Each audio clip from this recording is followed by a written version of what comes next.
Hello, everyone. Welcome back to Recruiting 101. I know it's been a little bit confusing, but at this point, we are going to be concluding Recruiting 101 in terms of timing, not till it depends on how long you have paid for and your services, but are into Recruiting 101 because I will make the videos available probably until next summer, just to make sure everybody who paid can receive, what they've paid for. So I will be putting out new videos on the first Sunday of every month. And yeah, so welcome back to Recruiting 101. I'm excited about tonight's topic. It is going to be putting routines together. So why did I think that might be a good topic? Well, basically, because it is happening right now. All the girls, as you know, are working super hard to get their skills together so that they can put them into half routines and full routines because season's around the corner. So I thought it would be good just to kind of brainstorm and talk a little bit about what that's like, not only for the athlete, but the coaches, and then for you as parents too, to kind of try to understand what your athlete might be going through, because it is a challenging time. They work really hard. Especially level 9s and 10s throughout the summer after they finish nationals. And then now kind of comes the time where is it going to work to add in these upgrades that I've worked on all summer. So it can be emotionally very draining if it doesn't work out, or a lot of fear if you don't know what you're going to do if you're not going to be able to use the skills that you worked really hard on. So there's a lot of emotion that goes into the next few weeks as they start to put routines together. So some things will work out nicely, and it can be totally different when you have to put something in a full routine versus just working the skills. And so that can get a little challenging, or your endurance might not match the bigger skills. You might not be able to actually do a difficult skill in a full routine. Maybe you can do it by itself, but it's not as clean when you put it into a full routine. So there's all kinds of things we're going to talk about today. So whether your gymnast is a level 7 or somebody who is a level elite or a level, 9 or 10, it's all the same. It can be very challenging for them to go through this period of time. So let's talk a little bit about 5 different areas that I think are important when we think about routines and putting them all together.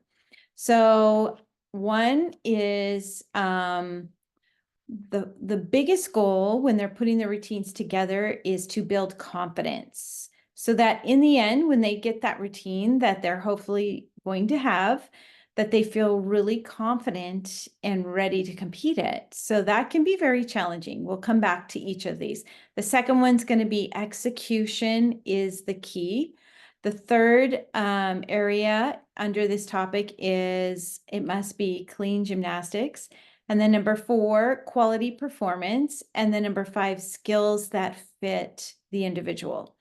So when we're talking about recruiting and putting routines together, college recruits tend to have things in their head, skills in their head that they really like, and some skills that they're not as comfortable with, just because consistency can contribute to it being positive or negative on certain skills.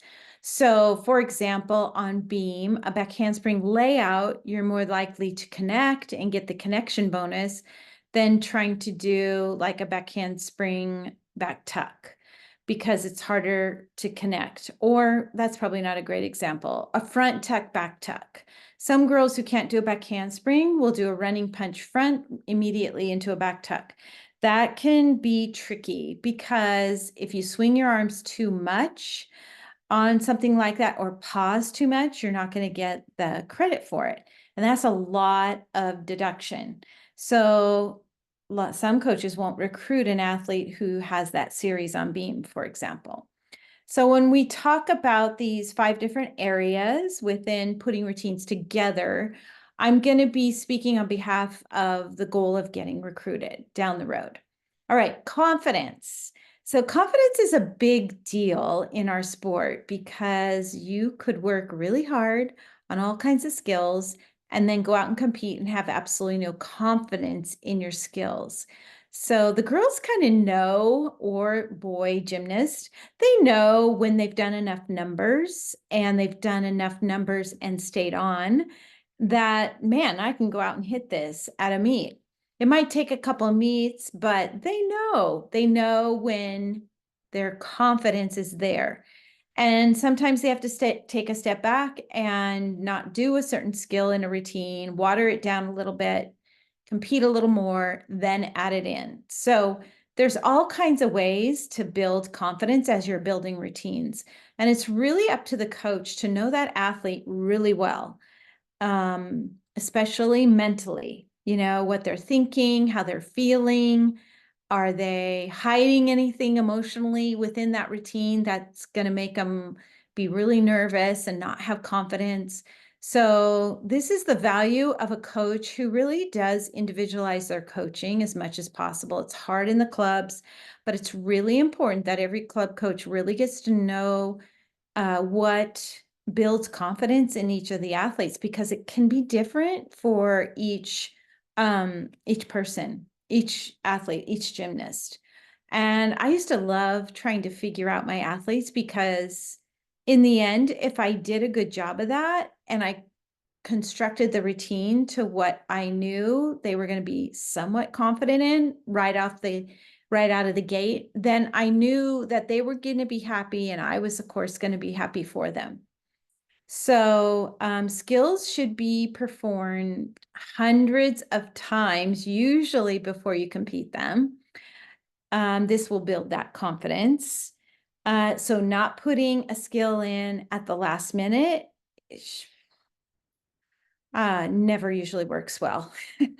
So lots of numbers is really important, and skills should be performed in practice under pressure. That helps build confidence as they're putting their routines together. It's a great way for them to build that confidence up. And when you know you have done the work on your skills, you have a much better chance of walking into meets knowing I can hit this routine. And I think that's what you really want to see on your athlete's face is, I've got this. Now they might struggle, they might fall, but they're going to say that I could have done that, because they usually know when they know. So that is a great, like, yardstick as a coach, or to hear that as a parent. You just know, wow, they're going to be, I think they feel really good about this meet or this event. And it's usually because they have put in the numbers and it has built up that confidence. Number 2, execution is key, especially in college gymnastics. Okay. College coaches really want to see that the gymnasts they're recruiting can execute all their skills really nicely. So it's not so much about throwing skills as it is about executing skills really nicely. So I think a way to learn how to do that when you're putting your routines together is to not count routines that might be sloppy. For example, if you know you can do them better, then you need to discipline yourself not to count it. Even if your coaches count it, you need to go back and try to do the cleanest routines every single time you go. So quality over quantity really helps with execution when you're putting your routines together. So things like toes pointed, locked knees, hitting your leaps and jumps at 180. These are all things that should be drilled into the gymnast so that when they're practicing, they want nothing less. if they can achieve that, of course. And when you're level 7, you're still learning how to do all that. But by the time you're level 10, you know when you've hit a good one or not, and when you should count it or not.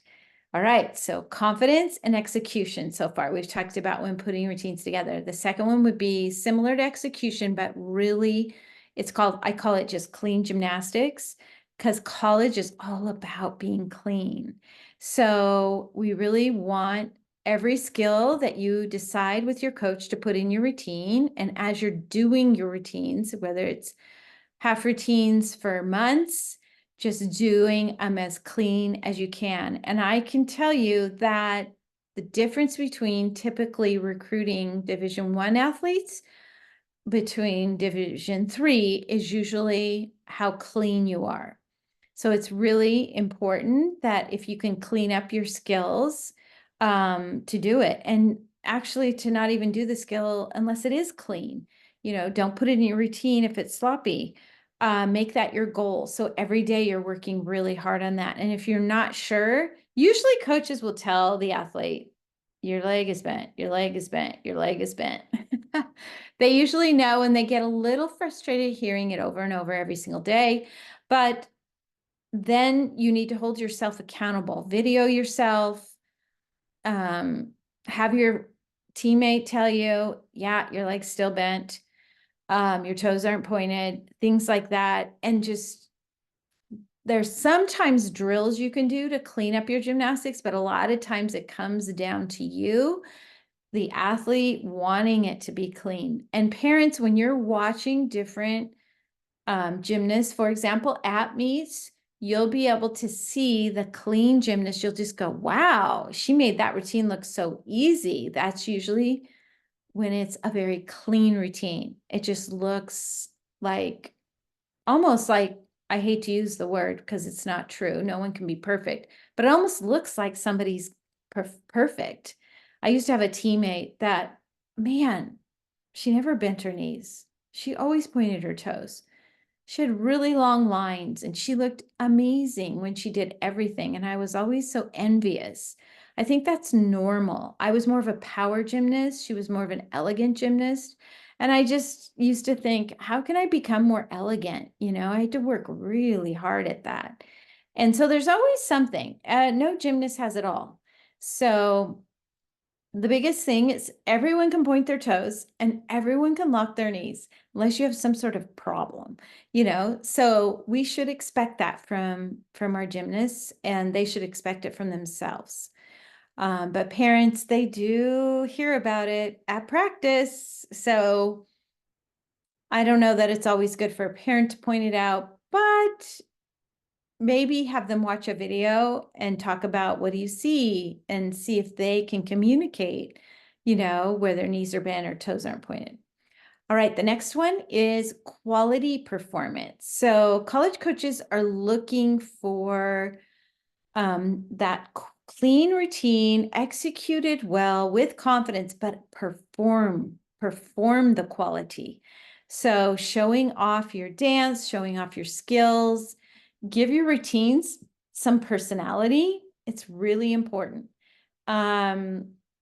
And the last area is, and by the way, quality performance is way more fun if you can put some personality into your routines. It takes a while for some girls, they're more shy, but I used to always say, pick 3 spots in your floor routine where you're going to smile, just to kind of get them not thinking big picture, but instead in detail of where they could actually look at the judges, smile, and have fun.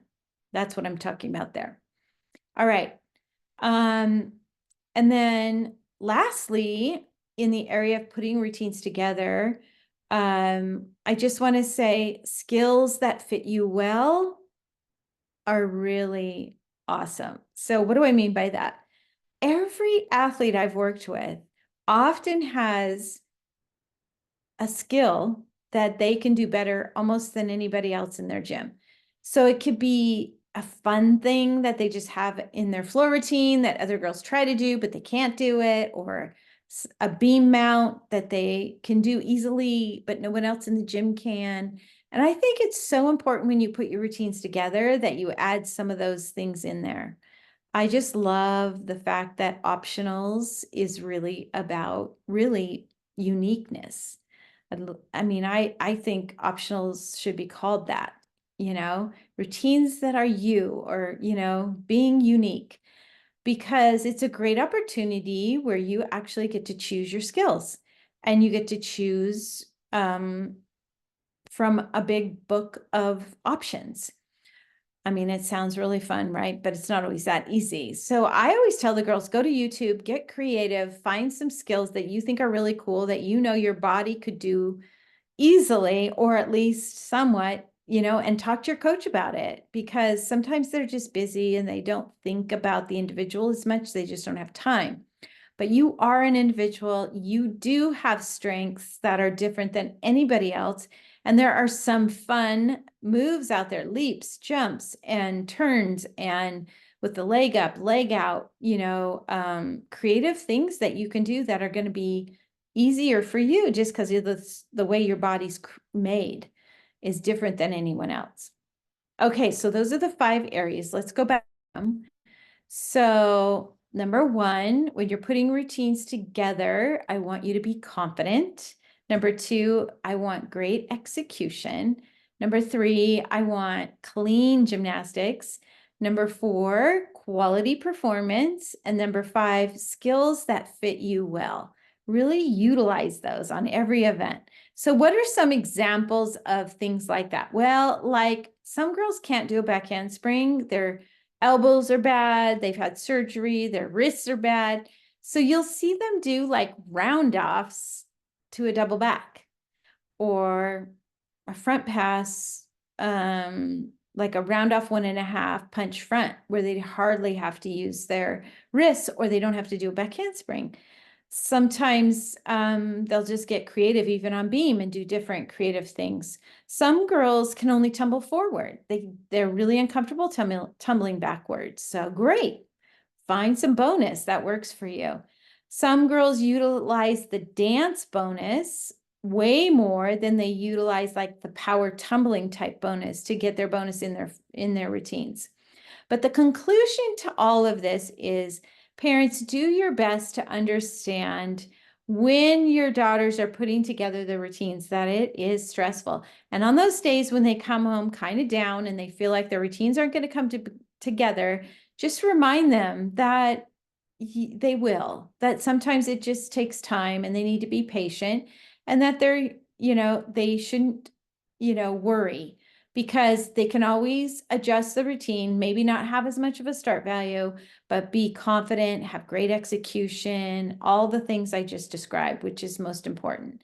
And then gymnasts, if you're a gymnast listening to this, be really proud that you are unique and that you shouldn't compare yourself to anybody else, and come up with whatever you're strong at, use it on, 2 events. And then the last part, I just want to remind everyone that the coaches have to figure out configurations in every single club and routines that work for every single athlete in their gym. So sometimes they'll do similar routines. Like I remember choreographing a level 8 floor routine, and all the level 8s had to do that. They got to put in little doodads that were unique, but for the most part, they all did the same floor routine, because we knew coming from the book that they needed to have certain skills at level 8 in order to move to level 9. So it was really easy for me to choreograph that. Sometimes we had a routine they did, but they were allowed to pick their own music. So we made it kind of special and fun, but I mean, we did all kinds of things like that so that it was a little easier on the club coaches too. But they work really hard to come up with creative things that are gonna work for your daughters. So be sure you encourage your club coaches and remind them that they're doing a great job, and that there's a lot for them to manage when they're putting together these routines. And as your daughter moves to level 10 or even elite, you will see athletes begin to get really creative, because they're almost peaking with their flexibility and their strength. They're done growing, and you'll just see all kinds of fun things that they can come up with. And I think we really need to encourage, things like that. All right. So thanks so much for joining me here at Recruiting 101. I will see you in November. I just want to remind you of a couple things. One is if you would like to work with one of our advisors, we have a short-term and a long-term plan. So it really helps if you don't want to have a lot of hours or it's not in your budget to do the short-term plan. We also have Mike, who's amazing, and he does conditioning. So if you're noticing that your athlete is really struggling to get through a full routine, Mike's your guy. He has apps. He knows how to work with gymnasts. He was with UCLA for 25 years, doing all their gymnastics conditioning and athletic performance. So he works with anybody, anywhere in the country or anywhere, because he's developed these apps and they're amazing. And so far, every one of our JH girls that have purchased his services have told me how incredible he is. So he comes highly recommended if you feel like in your gym your athlete might not be getting everything they need to be as fit as possible. And then we have Christy, who's helping so many kids with essays. So she's really good with admissions. She also advises our aquatic sports, but she's really good with essay writing and admissions. So that's pretty much what I have today. I will see you in November. Thanks so much for being a part of Recruiting 101.